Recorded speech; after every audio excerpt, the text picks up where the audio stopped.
Assalamualaikum, halo, kembali lagi bersama Uno di channel Ide Jongkok. Kali ini serialnya beda nih. Kita mau bahas soal testing API menggunakan Python. Nah, sebelumnya kita masih tahu dulu nih, API itu apa sih? API, API. Kita sini API. Apaan itu Bang API? API itu E-nya itu, A-nya itu so bahasa Inggris, application. Application. P-nya programming. Programming. I-nya interface. Ya, sebenarnya itu apa sih Bang API? Oke, daripada kita salah, kemudian kita cari dulu API itu apa sih gitu kan. Kita search what is API. Oke, ini ada penjelasan. Kelihatan kan ya? Oke, what is an API? Application Programming Interface. API adalah akronim yang tadi adalah sebuah software intermediary. Intermediary berarti penengah, yang that allow berarti dia itu, ya kok jadi jelasin bahasa Inggris ke bahasa Indonesia, yang jadi yang memperbolehkan dua aplikasi untuk berbicara satu sama lain. Berbicara itu maksudnya kayak gimana tuh? Jadi kayak gini misalnya, API. Jadi misal kita punya mungkin gini kali ya, kita misalnya punya sebuah ini deh, Instagram. Punya semua Instagram semuanya. Maksudnya ada aplikasi namanya Instagram itu dia itu bisa diakses di mana? Bisa di handphone, ya di handphone, bisa di Android, kok Android, bisa di Apple. Apple itu bisa di iPhone, bisa di iPad, atau Android juga macam-macam kan, ada bisa di Android Android misalnya ini mereknya apa beda-beda gitu kan, atau Androidnya itu bisa tablet atau bisa telepon. Nah, bisa juga aplikasi Instagram ini dilihat dari web itu misalnya kita pakai PC atau laptop ya, misalnya kita kan Instagram. Nah, tapi kan tiap aplikasi ini dia bahasanya beda-beda dong. Android itu dibukanya misalnya aplikasi si Instagram di Android dia pakai apa? Misalnya pakai Kotlin. Dibuatnya pakai Kotlin, atau dia buatnya pakai Instagram tuh pakai misalnya pakai Flutter, atau pakai apa. Terus si Apple kan bisa jadi juga buatnya juga bisa ya pakai Swift atau yang lain. Nah, ini aja bahasanya udah macam-macam gitu kan. Sedangkan di web juga beda, dia pakai apa, macam-macam lagi gitu. Nah, sedangkan servernya, aduh, gambar gimana deh, dia pakai bahasa yang lain juga, bahasanya beda juga nih. Jadi gimana caranya si pengguna Android, pengguna Apple atau pengguna web, atau bisa jadi bukanya dari apa gitu kan, bisa mengakses server ini, mengakses datanya gitu tanpa ada suatu masalah gitu kan. Dia bahasanya beda-beda, di server juga bahasa beda-beda. Nah, oleh karena itu dia butuh penghubung yang namanya si API. Jadi walaupun bahasa yang dipakai di ini, kita nyebutnya ini klien ya, yang di handphone kalian itu aplikasinya namanya klien. Walaupun si kliennya itu dibuat dengan bahasa yang berbeda dan si server juga punya bahasa yang beda, karena ada API ini dia bisa terhubung. Jadi nggak ada masalah, lalu lintas datanya itu nggak ada masalah. Misalnya kita minta buka profil, ya ditampilin yang profil gitu, jadi nggak bakal ada masalah. Mungkin kalau biasanya orang-orang jelasin API itu pakai antara biasanya ini ya, kan ada klien, ada server, ada klien, ada server. Biasanya di API di tengah-tengah. Biasanya dia diibaratkan itu sebagai pelayan. Kalau di restoran, si klien misalnya ini si customer, si servernya ini misalnya si chefnya gitu, chef, yoi chef. Misalnya customer minta apa, misalnya tolong buka, tolong saya mau buka atau saya mau login, inputannya ini gitu. Kliennya nyamperin nih, oh ya udah disampaikan ke si servernya, oh tolongin dong bukain profil loginnya itu, datanya ini, namanya ini, username ini, passwordnya ini, dah gitu. Oh ya udah, nih kasih ke dia. Nah terus si API-nya lagi, si pelayan ini ngasih lagi ke customer, si kliennya. Nah ibaratnya si API itu lebih kayak calo ya.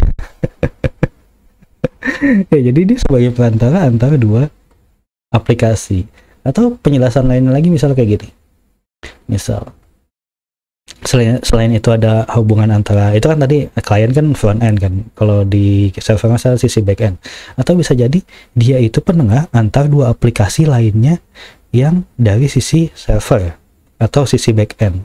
Contohnya gimana tuh bang? Atau itu gimana? Misalnya kita kan suka beli sesuatu ya, misalnya ini e-commerce, kita beli sesuatu di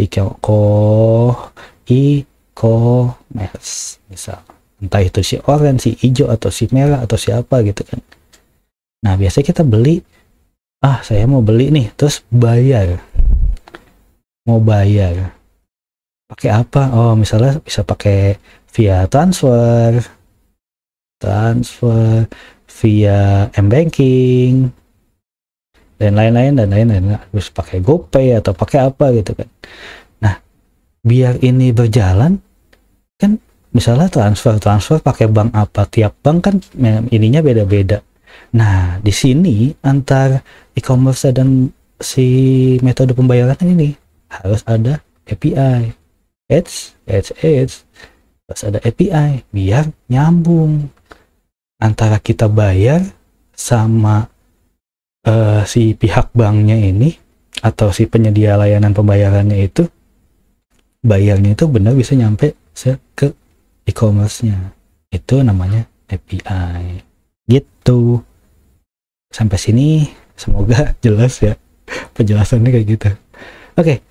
Terus kalau kita mau, ini kan kita mau bahas soal testing API pakai Python. Tapi kita harus tahu dulu API itu testingnya tuh testing gimana. API itu punya namanya method. API method.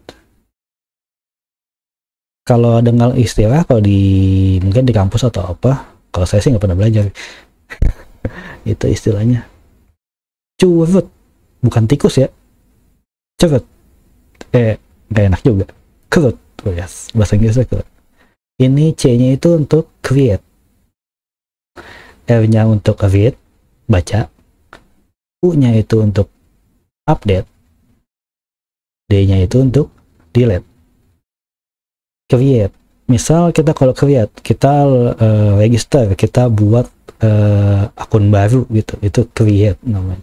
Jadi kita nginputin data baru buat dimasukin ke servernya. Jadi dari klien kita nginputin nih data kita, nama, alamat, segala macam, password.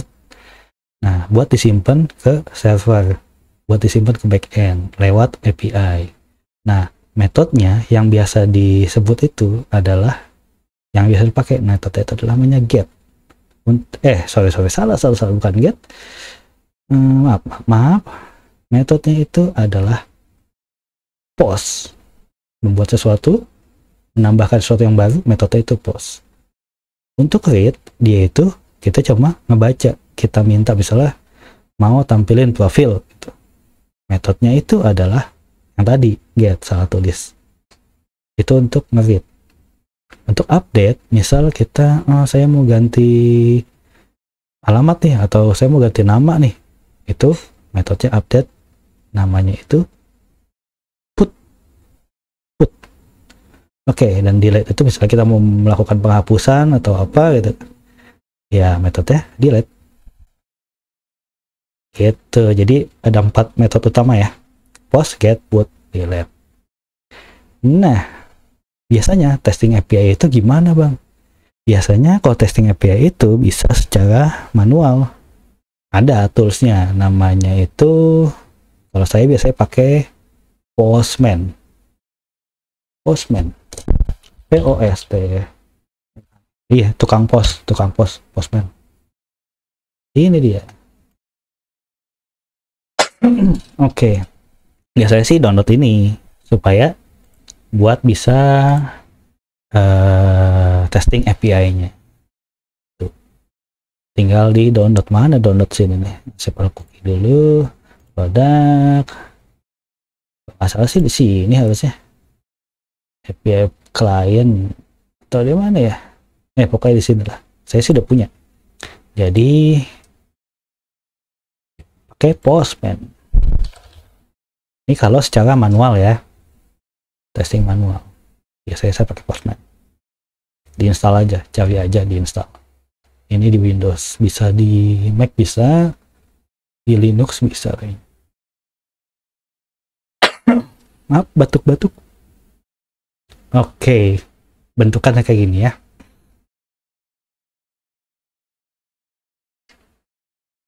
Oke.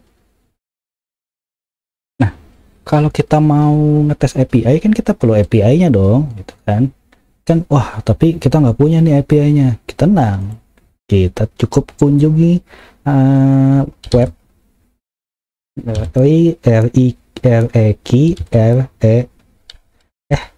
kebalik ini kalau nggak salah kalau nggak salah kayak gini kebalik. Oke, kebalik request.in. Ini dia. Ini buat ngetes API, buat belajar ngetes API. Ini ada real API-nya di sini. Nah, ada request-nya, ada responsnya, kayak gitu. Misal, kalau secara manual ya, kita ngetes. Misalnya kita ngetes, ini udah enak banget, udah ada kalau post metode get itu ada macam-macam, ada post, ada put, ada patch, ada delete, iya macam-macam gitu. Misalnya kita contoh satu.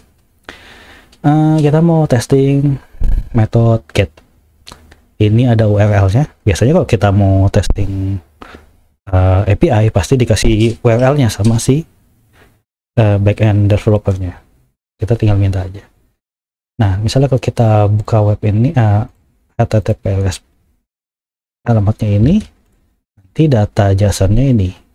Jadi kalau kita minta sesuatu via API, dia yang lalu lintas datanya itu namanya JSON. Oke? Lalu lintas data itu namanya JSON. Sebenarnya bisa juga pakai, dulu ada XML ya, tapi sekarang yang lagi dipakai itu namanya JSON. JSON itu apa sih, Bang? JSON JavaScript Object, ini kan JS Object Notation. JSON. Kalau di JavaScript tuh ada yang namanya object. Object itu bentuknya kalau di Python itu kayak list di Python gitu kan. Ralat. Sebenarnya ada kesalahan, seharusnya dictionary, bukan list. Oke, lanjut. Ya, cari sendiri deh JavaScript Object Notation definisinya gimana. Yang jelas kayak gitu. Oke. Nah, ngetesnya ini kalau pakai si Postman tuh gimana, Bang? Oke, kan tadi ini dijelasin. Ini dijelasin. Di sini kalau metodenya get untuk coba single user ya. Ininya pakai URL pakai yang ini. Jadi ini tambah ini. Terus kita kalau misalnya itu berhasil, responnya bakal 200. Kan ada respon 200, ada respon 400, ada respon 500 kalau nggak salah kayak gitu-gitu.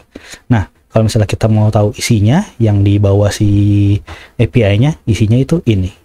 Jadi misal kita coba ya pakai Postman.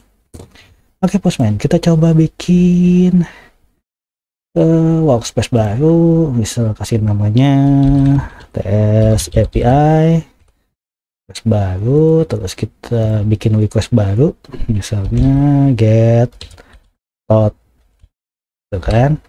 Terus yang di get biasanya nih ya, masukin URL-nya, URL yang mana, yang ini, tinggal di copy, masukin sini, udah. Metodenya ini jadi get, ini kan metode tuh bisa get ini, Ini kita metode get, kita tinggal set. Nah, nanti tinggal lihat di sini ada statusnya. Ada statusnya, sebentar, nggak kelihatan ya? Nggak kelihatan.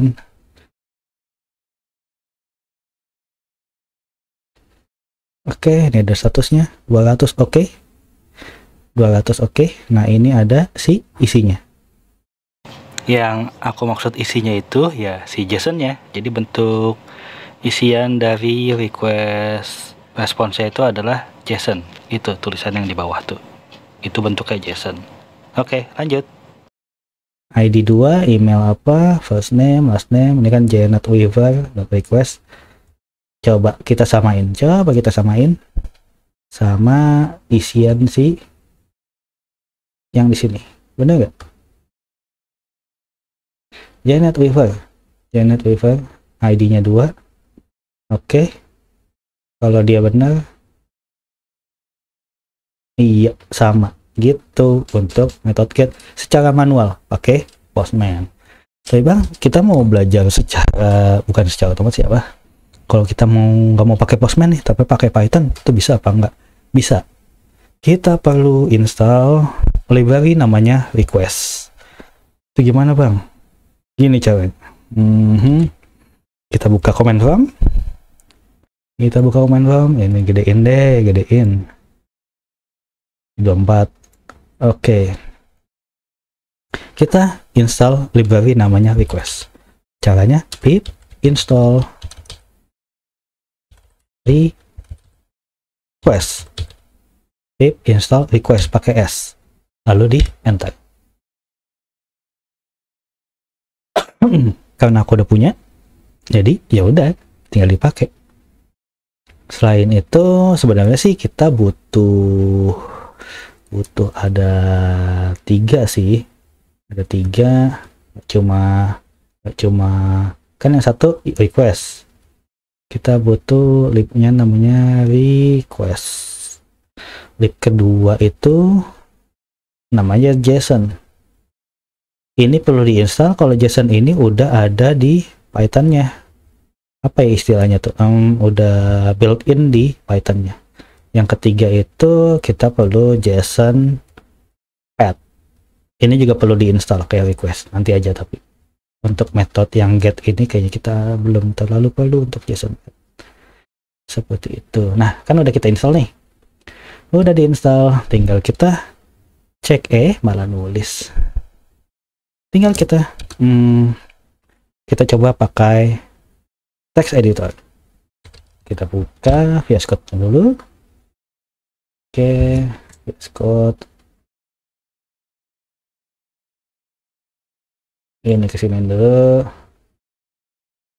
Ini welcome, di close dulu. Kita masukin ke belajar test API, bikin file baru. Misalnya itu get. Jangan. Get method .py. Oke. File baru get method.py. Ini kita belajar get. Kali ini kita belajar get ya. Oke. Caranya gimana bang untuk ngetes API ini? Ketik import. Yang diimport siapa?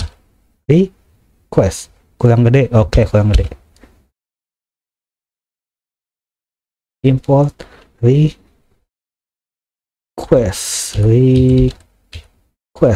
Ini dia. Request pakai S. Kelihatan kan ya? Import request. Lanjutnya kita perlu tahu URL yang diuji. Masih batuk. URL yang diuji apa? Ini kita masukin string. Kita masukin URL yang tadi nih. Kita mau nge-get si URL yang ini. Masukin di sini. Udah ya. Tinggal kita bikin variabel baru namanya misalnya response. Caranya kita panggil si library request titik.